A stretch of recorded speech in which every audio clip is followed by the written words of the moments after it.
Welcome to this exciting compilation of the first 5 episodes, letting you catch up with the whole series in 30-minute segments. Hi guys, some of you may remember back in February I did a teaser video saying I was going to buy a Porsche and chop it up and make a Citroen DS thingy. At the time I had the back end of a 930 turbo and that was it. Well, time moves on. I've now got the donor you see in front of me. It's a 997. It's 997.1, but it's had the 997.2 back end put onto it. Absolutely pristine, way better than I ever expected to be buying, and that's presented its own problems because I don't want to go smashing up that back end, sticking the 930 flares on it. For a start, they're the wrong size. It's just going to be a load of work, and I'm going to have to sell this car at some point. So I want to make sure that what I do now is fully reversible. So ignore the back end. That's going to stay pretty much stock. Might put some fancy finish on it, but up as far as the doors, forward to the doors, it's stock. It's this view that you're going to end. Get rid of the frog eyes and the whole lot. So what I did was get this 51,000 mile 997 C4S. Yeah, it's a really nice Porsche and it should not be touched. But hey, that's the intelligent thing to do. Anyway, I took it home into my my garage. Stuck up on jacks, had a quick look underneath it. Shit, they put an engine in the boot. Yeah, this is the only view you can actually do of a Porsche to actually work on it. Engine, transmission, everything is at the back. On the right hand side of this, you can see how much space I have in my garage. Yeah, that is almost, what do you say, 2 fag papers clearance. So when I actually want to work at the back of the car, I've got to put it like that. When I work at the front of the car, I've got to move the whole thing back. It's a bit of a faff, but got to be worth it. Anyway, what am I planning on doing? So this is going to be front end only. It's basically taking the front wing off, taking the bumper off, taking the bonnet off, and rehashing them so that our front end looks like a Citroen DS. I've got a little walk around video I recorded actually in the garage where I described this in a bit more detail. But the idea is that I will be able to bolt these panels back on again, untouched, unbroken, undamaged, and sell it as a 997.1 looking normal, or sell it as a freak I'm going to make. Anyway, I'll do a quick technical walk around and then we see how we go from there. So here's the car with that front wing. You can see we've got a couple of points we can't move. The radiator here pretty much has to fix there. Wonderful aircon hard pipes come right out here. Great Porsche design, stick one radiator in another. Loads of these get down there. Anyway, yeah, so I need to put a panel across here which will start off very Porsche-like and then curve down to a Citroen, so the headlights will look sort of in front of, well, probably close to the crash structure, but in front of and top half of those radiators. The radiators actually have feed pipes. If you go on this side, that duct there.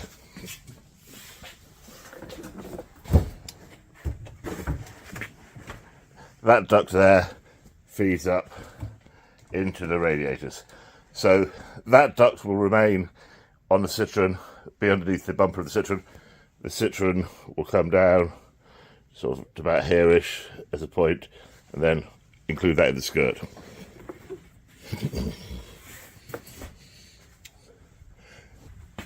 To make the panel, I intend to take a front wing, not this one, this one's good, this is off the car, so I'm going to buy a scrap wing, cut it about there across the top of the wheel arch. The idea being that this will give me all the edges and the awkward shaped bits here matching perfectly the Porsche, the correct wheel arch, fuel cap. All the difficult bits will be of a Porsche, so that will be fitted here. I'll cut the metal there and then just make the front half out of foam. Then when I take them a mould, the back half is coming off the genuine Porsche, front half is coming off the moulded piece, and we should get a really good fit. The front part, any fit lines will go to the bonnet, which will also have the Porsche underframe, but be skinned up like the DS. So the close points at the front will match because they'll both be moulded by me. That should make it a lot simpler. Does delay things while I get a scrap wing and scrap bonnet to do the cutting up with, but overall I think that should make it a lot easier job. All I'm going to do now is put that wing back on that car. Yeah, anyway, it means I can drive around in this for a while until I get the scrap wings, and then I can work out what I want to do with those. Welcome to this exciting episode where we actually make something. We're going to put those carbon sills you see there at the bottom of the car between the front and back wheels. Chosen for a couple of reasons. First of all, they're not very visible, so if they're crap, because they're my first ever bit of carbon fibre, I can ignore them. Second bit is the guy who owned this car before me was not a careful driver. I'm sure he used to grind those curbs like a skateboarder. Loads of scuffs, loads of discoloration, big gouge marks. Unfortunately, I lost all the video of that, so what you see here is after I've sanded out the biggest gouges, the one on the left is what we're going to be showing this week, where we actually do something. So having sanded down out the gouges, we put on some black epoxy base layer, you can see there dribbles of it, and laid the single sheet of carbon fibre over the top of this. There's a join in the middle. I used two sheets deliberately so that I could see if a join would work or not. The sheet on the left, you can see, has got those lifted edges. That's because I made the mistake of trying to put the carbon fibre down and touch the epoxy. Once it touches the epoxy, it sticks, you can't move it. So it wasn't quite aligned properly. You can see on the one I prepared earlier, the lineup is okay, and a few bumps and wobbles, so that's not finished. There is actually a join in the middle of this one as well. There, you can see it. So that's what it looks like when it's raw. Very obvious. And there, it's slightly less obvious if it wasn't for those dents and dibbles. This is the edge after that first coat of resin on the carbon fibre. It needs trimming. You could use scissors, you could use a Stanley knife. I used a Dremel. No special blades, just whatever cutting blade came with it. One thing, wear a mask or wear something to protect your eyes.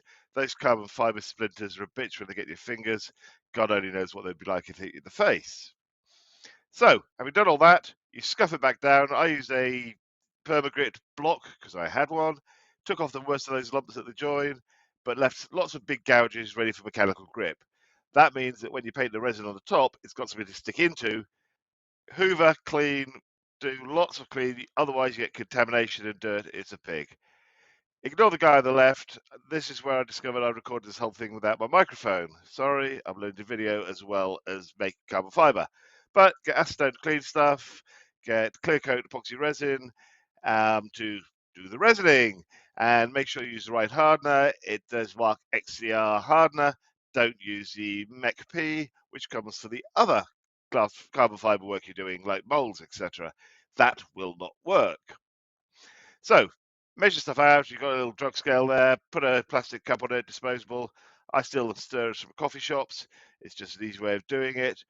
Get cheap disposable brushes, cheap disposable stirrers, cheap disposable, anything you can. So get your resin. We'll look at it carefully. It'll tell you by volume and by weight. Choose one. Doesn't matter which, but don't mix them. If you're doing it by weight for the resin, do it by weight for the hardener. I'm doing it by weight because, as I say, I've got the little scales there. So pour in the resin, pour in the correct proportion of hardener. If you don't want to know how much to do, you don't. There's a guy. There I am mixing. It takes ages. Keep an eye on the clock. But back to the quantity. I've got no idea at this point how much I was going to use, so I mixed up about 100. I think I went slightly over, and after stirring for 2 minutes, I have some cloudy mixed resin. Loads of bubbles in there, but when you paint them out, those bubbles come out. Slapping on this first coat, this is the stuff you're going to sand a lot off. It's giving you a protection layer, so you want to go on thick. You've put the first layer of resin to hold the carbon to the undercoat. This is going on top to give you a beautiful glossy layer. Slap it on like it's going out of fashion. I'd recommend, if you don't know how much to use, like I did here, you go along the full length. One thing to watch out for If you pick up fluff and shit from your edges of the carbon fiber, whatever, get it off that brush. Otherwise, you'll get to the point where your resin's hardened and then you'll spot it. So fast forward to where I finished. I could work out when I finished because I ran out of resin. Um, I'd give it a couple of coats. So here it is, sanded down, beautifully wet and glossy. That must be perfect. Um, nope, there's contamination. Didn't wipe it down properly. Didn't clean all the acetone off. And there's at the center seam, there's a void, and the resin sunk into it.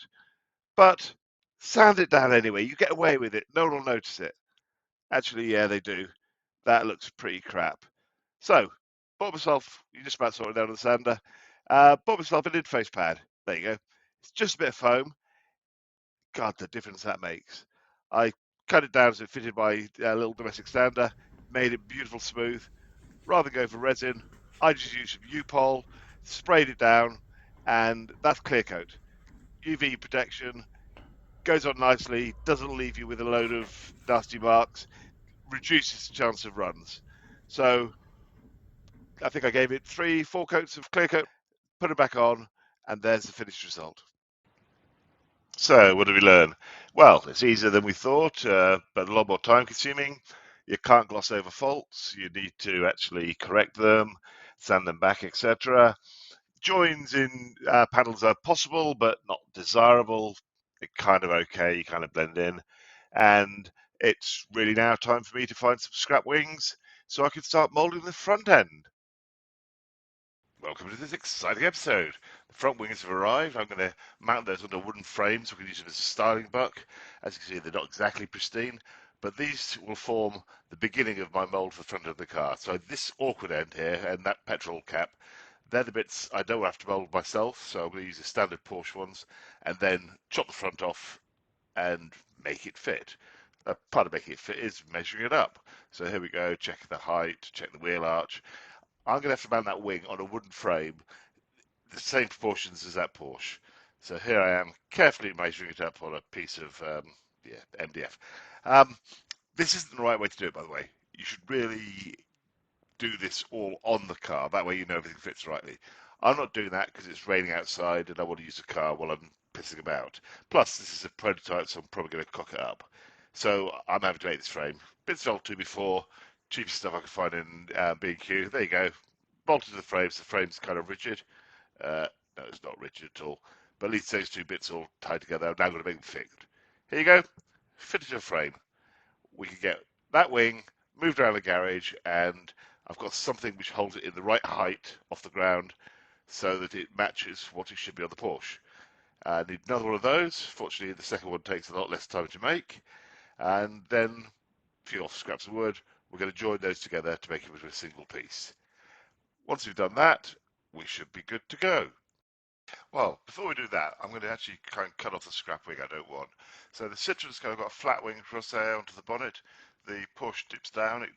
The wings are higher than the bonnet on the Porsche. So I'm going to get rid of that where those arrows are showing. Kind of nervous because I want to keep the bits with the bolts on because it's going to bolt onto the car. I want to keep that if I can. I know the bolts will fit. So I need to kind of cut along that line I'm marking there. Down by the other side, I want to get the wheel arch in place. God knows why I'm using that piece of. Look at this. I'm using this ruler. I never even mark with it. Anyway, yeah, I want to keep the wheel arch in place so you have a nice smooth curve. So, using a very careful scientific tool, I guess what the curve might look like. And there we go. You want to make sure you've got careful control, good grip, etc. Cutting a curve here, which is always a bit fun. These things aren't ideal. Make sure you wear full safety protection and in a safe environment. Those sparks fly everywhere. As you see, cutting through fairly easily, making sure you follow that line precisely. You've marked it out for a reason, so stick closely, well, close-ish to the line. And just cut a groove first of all, get an idea where you're going, then trim back and make the cuts. We're good. Oh yeah, look, all loose. Now the bit, I want to maintain that seam where the wing bolts onto the main car, so I'm cutting down between the wing you can see and the bit you can't see. Really bad practice that, leaving the blade right into the cut. What happens is the heat builds up in the blade, you get twists, you get frictions, and it might blow up. Do you think this will blow up? Will the blade shatter? Let's have a look. Oh, flick to slow-mo. Must be something exciting happen.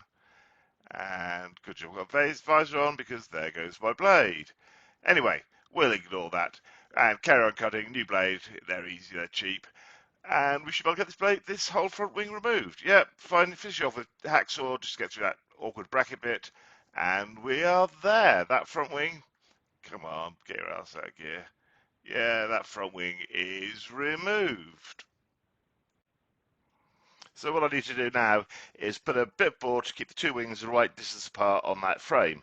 So measuring off the car, cardboard template, and I'm going to make a bit of board. That board will then screw to the flanges of the two wings in the garage and keep them the right distance apart. Here's the board cut, and lo and behold, it fits perfectly. Well, near enough. Okay, so that's the existing Porsche bits screwed together, mounted to the frame. I now need to do a board to support all the foam that's going to make up the new front end. So it's a bit of faffing and a bit of guesswork, but I'm going to try and cut this sheet of MDF and use this as the level. If you think horizontal with the ground, this will be where the bumper comes to. So everything above this board will be headlights and bonnet, and then I'll do another piece underneath it, which will be the front air dam, for want of a better word. So lots of measuring. There's the centre line marked out. Trying to get the curves to match the car. You can see I'm using my scale model there. And I haven't got a picking clue. But this is where I actually do use my careful MDF ruler because it's great for making curves. Once you've got it all marked out, you can get jigsaw out, cut it to the size. There's the pointy tip of the car. I'm going to use one half to act as a template for the other half. That way the two curves should be vaguely similar. The board itself is a bit too flexy, so some 2x4 gets cut up and acts as supports on the edges of the frame. This, remember, is going to have all of the foam stuck on top of it, so I don't want it to be too flexy when I'm putting it in place, otherwise my car will bend. Notice a little support in the middle there. That's the back edge by the windscreen, but it needs to be supported just to stop it flexing again. Now I'm going to get the insulation foam glued to that board just to make a start. You should use professional modelling foam. It's very expensive and very good. This is some cheap underfloor insulation, 25mm picked up from the local DIY store. It's got this aluminium foil on, but fortunately it peels off easily. I think that might actually prove useful for something. I don't know what, but I'll keep it anyway. Anyway, yeah. How do you stick it? Well, first of all, try some spray tack. That was crap. Don't bother even thinking about that. But once you've got rid of the insulation, yep, that could get tedious. I hope it has got some purpose. Anyway, yeah. Oh, now we use wonderful Gorilla Glue. Yeah, make sure you've opened it before you try to use it. Glue that down, stick the board down. Hey, happy. Strip the next piece off, get it ready. You're going to just keep doing this for quite a while. It's remarkably time consuming and remarkably dull to watch, so I think I'll cut this short in a minute. But yeah, cut it, make sure the edges fit, glue it together, and we're happy. This is going to go on for quite a while, not in this episode because I can't be bothered to watch it, but I'm going to build the whole of the front of the car. So that's 25mm. Think how thick your car is. I'm going to build up layer upon layer upon bloody layer of this stuff. But it's all part of the process, and we love the process. So they are all glued together happily. When I said it took hours, I hadn't realised quite how many hours it took. So there's me, look at my work, look out the door, and oh my god, it's pitch black. Time to go in for a beer. Much more time to do stuff tomorrow. And many more tomorrows as well. Cut, layer, glue, cut, layer, glue, cut, layer, glue. When we left the last episode, I was building up layers of foam and said, this episode I'll be shaping into a car. Well, as usual, I was wrong. I started off happily shaping the wings and bonnet, then I realised I need to get the headlights right first. Headlights are one of the most distinctive styling features, but perhaps more importantly, they actually have to fit, work, and point in the right direction. So stop working the car and just try to make the headlight shapes. I tried again to work out what it was I wanted and how I could make them. In this case, it really should have spent a day thinking and be maybe more beneficial than 2 days actually trying to make it. I won't bore you with the 30 hours of video showing failed attempts, but I will whiz through them in case you're trying to do this. Watch me do the wrong thing, make mistakes, and then you don't have to. So here's me at the start of the process explaining what needs to be done. The Citroen doesn't have a flat surface in the headlight at all, so you've got no points of reference, no plane of reference. I need my headlights to point forward and level. So what I'm going to do is I'm going to assume that the bottom of there's a headlight template, the bottom is flat.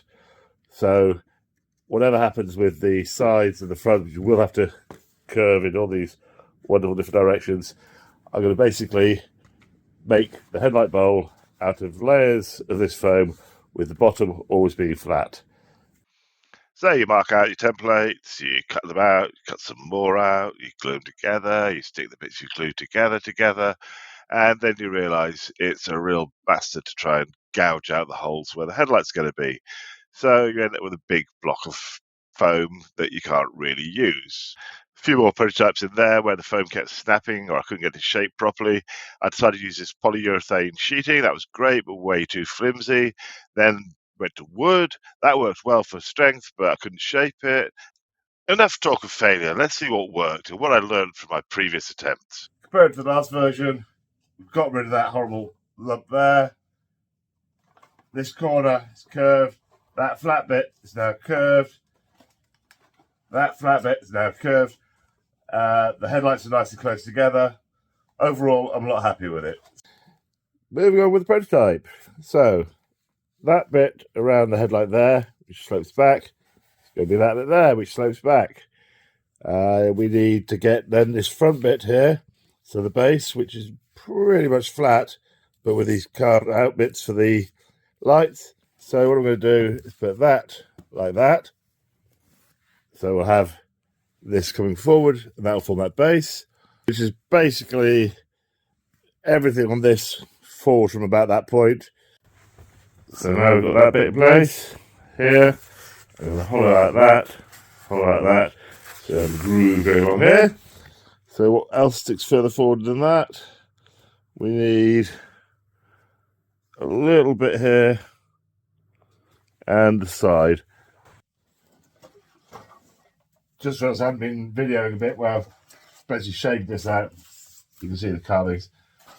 It's not finished. If you look here, that curve there is there. That curve there is there, so that needs to come in more. And this one, I want to come out slightly, but mostly this side. Then I need to add a little bit, another layer at least of this to here, have this a curve, and then cut the concave hollow in there. But I must say, I actually think I'm making progress now. Oh, I just glibly said a bit of sanding. What? Okay, I'm going outside to do that. Flat stuff's kind of coming up nicely. The inside, I just wrapped the sandpaper around. It's actually a roll of that silver foil. And I'm going to do these, but I'm going to do that in the garden so I don't get shit all over me. After 2 weeks of failure, cock up and misery, I've got a headlight. Just 48 hours later, I've got two.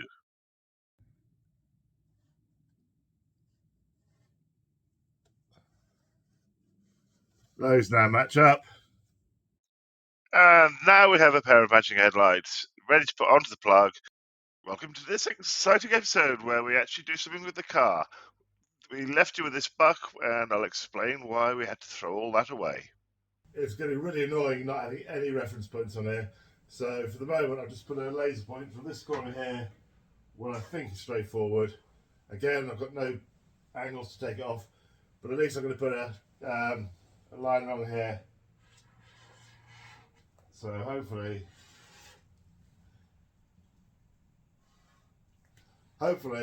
I can then take 90s off this, make sure the two sides are parallel, get the headlights on pointing forward, and we'll have something to work with. So that's the headlights loosely positioned. You can see that the front wings need to come down. The bonnet there should be lower than those coming to the same point at the end. So quite a bit of shaping done on those wings, but one thing that's really highlighted, I've stopped looking at it from the front and come around the side.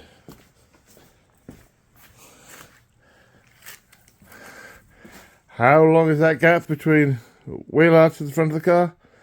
I'm going to take, I don't know, 25, 35 centimetres out of that. Just move the whole lot of that back so it's close to the front of the car. I won't do that until I've started taking the car down a bit, because I need to work out what's behind there in the actual Porsche, so that any panels I make on here will fit over that. So I spent the next 2 weeks carefully moving the MDF structure onto the car, gluing it in place with hot glue, getting the foam there, getting over the obstacles. Yeah, I was really beginning to make progress. If you wondered why you look at this screen instead of me actually doing that, well, let me explain. Oh, we had a storm blow over last night, so let's see how the car survived. Oh, hit by a bin. Drastically realigned wing mirror on the casing. Front cover. Yeah, pretty comprehensively ripped off. Somewhere over there.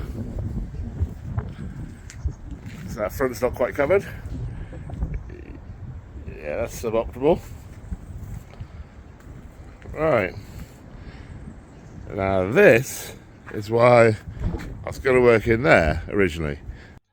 Just a quick mention of aircon. I had to get this moved. A guy called David at Be Cool Aircon really helped me out here. It was in the way, it has these custom ends, absolute nightmare. I'll mention it properly when we fit the stuff he sends me, but back to the plot. I removed most of the damaged stuff and just rested the headlights on the wooden bits that were still remaining. So, looking at this wing, the Porsche bonnet line and the Citroen bonnet line are wrong. That is too narrow for the Citroen. Citroen's going to be coming to this corner here. So I need a line going from that hinge, down to this corner here. I also need to make sure this wing here comes across here sensibly, and obviously down the side here has to meet to that. So this is going to have to be cut back, and that bit there is my hard point. So I need to make sure I don't actually go that far in.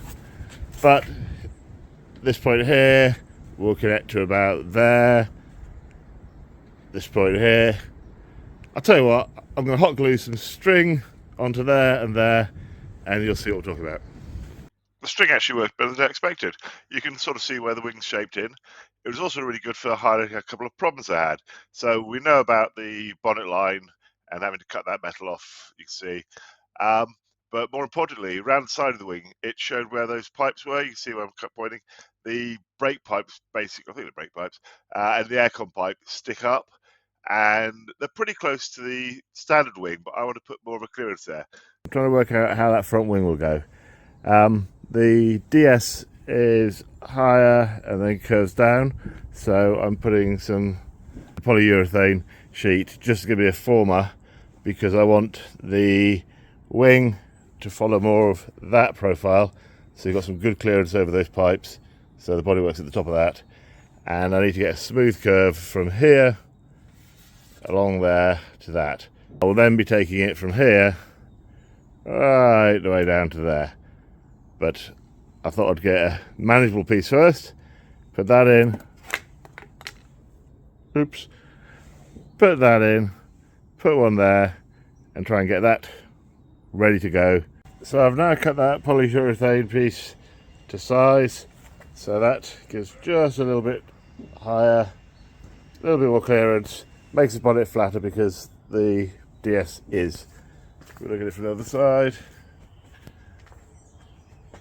You can see it's raised a little bit above. So we have this hot glued in place,